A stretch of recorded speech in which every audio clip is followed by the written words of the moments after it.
Vous savez, entre un peu de grimpette, de brisage de jambes, de frayeur et de destruction d'ordinateur... Non mais un ordinateur... Eh ben j'aime entreprendre un voyage onirico-dépressif. Parce qu'outre le fait que Ueda, si on prend du français et du russe, ça fait oui oui, eh ben c'est pas le dernier des enfoirés en ce qui concerne les idées et détournements de code. Fumito Uwe fait même partie de la sphère plutôt restreinte des auteurs du jeu vidéo avec entre autres Yoko Taro et Hideo Kojima à genoux devant vos dieux. Et puisque The Last Guardian est sorti il y a peu, oui on l'a attendu 10 ans donc il est pas sorti depuis longtemps, et puis au pire, eh ben, il y a Shadow of the Colossus Remastered qui est sorti, donc si vous voulez une excuse, la voilà. Eh bien c'est l'occasion de parler d'Ico. Je ne sais pas comment clore cette introduction, bienvenue dans cette critique. Ico, sorti en mars 2002, ça fait 7 mois après les États-Unis, est un jeu développé par la team Ico, je comprends pas pourquoi ils sont appelés comme ça me dit rien, et édité par Sony. Le soft nous place dans la peau d'Ico, qui ça? Un jeune garçon avec des cornes enfermé par des cavaliers dans un château parce qu'il a des cornes. C'est raciste. Mais il se libère et en tentant de sortir de ce fort, tombe sur Yorda, une jeune fille pâle, en cage, qu'il libère parce que c'est pas un connard, et ainsi tous deux tenteront de sortir de cet immense château alors qu'une étrange entité tente de les retenir. Alors, sachez juste que j'ai joué au remaster PS3, donc si des problèmes techniques y ont été corrigés, eh ben tant mieux déjà, mais je n'en aurais pas connaissance.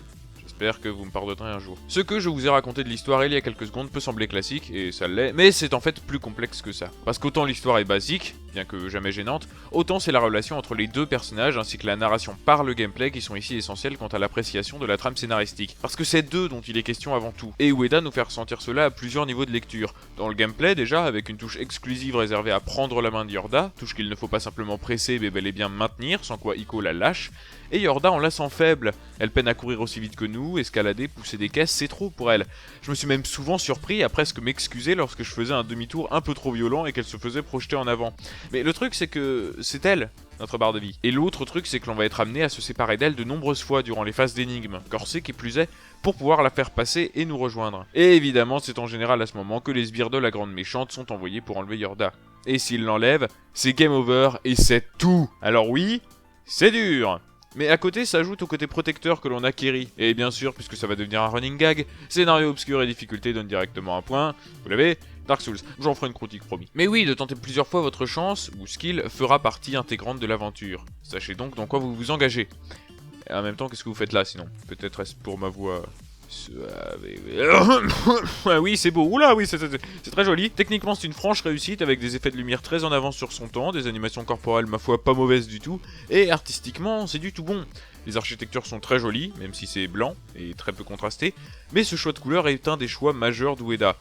Pas en tant que tel, bien sûr, mais vous verrez plus tard. À côté des aspects combat et énigmes, l'on retrouve une légère touche de plateforme qui, sans casser 5 pattes à un ornithorynque, amène une touche sympathique de diversité qui brise la morosité qu'aurait pu avoir la boucle de gameplay. Mais ce n'est nullement morose, parce que malgré la lenteur du jeu, ce n'est jamais ennuyant. Et ce n'est jamais ennuyant parce que la narration est réussie. Et elle est réussie car Ueda utilise les codes du jeu vidéo pour nous raconter son histoire.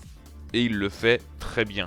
Les personnages ne parlent pas la même langue, alors ne les faisons pas parler et faisons-en une mécanique de gameplay, conduire notre protégé physiquement.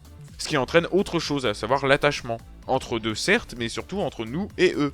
Et ce, sans en faire des tonnes. Et ça, et vous le saviez déjà si vous suivez Atomium ou Post Process, ça s'appelle le design par subtraction.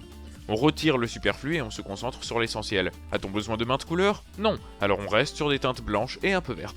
On veut créer une personnalité propre pour le château? À quoi sert l'architecture quand on a le level design? A-t-on besoin d'interface? Non. Alors bam, immersion dans ta gueule.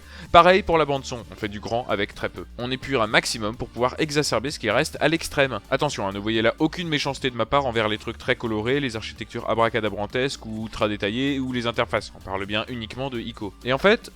eh ben c'est pas si simple d'en parler. Parce qu'à parler de jeu point par point, je donne une image ultra classique du titre. Et plusieurs raisons à cela. Dans l'immédiat, oui, Ico est classique. Mais non seulement il est parfait dans son classicisme, mais c'est surtout qu'au-delà du tangible, il joue sur les émotions. Et allez retranscrire des émotions à l'écrit. En 5 minutes. Ico est une œuvre dévoilant son potentiel de bout en bout de l'aventure, et c'est un potentiel qui n'est pas celui que l'on voit sur les séquences de gameplay. J'ai peut-être l'air de m'éparpiller, mais j'essaye au contraire de faire concis. Ico n'est pas forcément un jeu qui vous laissera un vide après l'avoir fini, ou une marque indélébile. Quoique, peut-être. Tout dépend de votre sensibilité, mais mon passé en termes d'expérience marquante est tel que je suis un poil moins réceptif. N'ayons pas peur des mots, j'ai un cœur de pierre. Et pour ça, je paierai. Pierre Perret. Vous saurez tout sur le Titi, Junpei, Sigma, Snake, Eva, Nier et Kaine l'ont bien marqué, des jeux d'action, d'infiltration, des jeux de lecture, des jeux bien durs, tout, vous saurez tout sur le Titi. Et il n'y aura pas de version longue.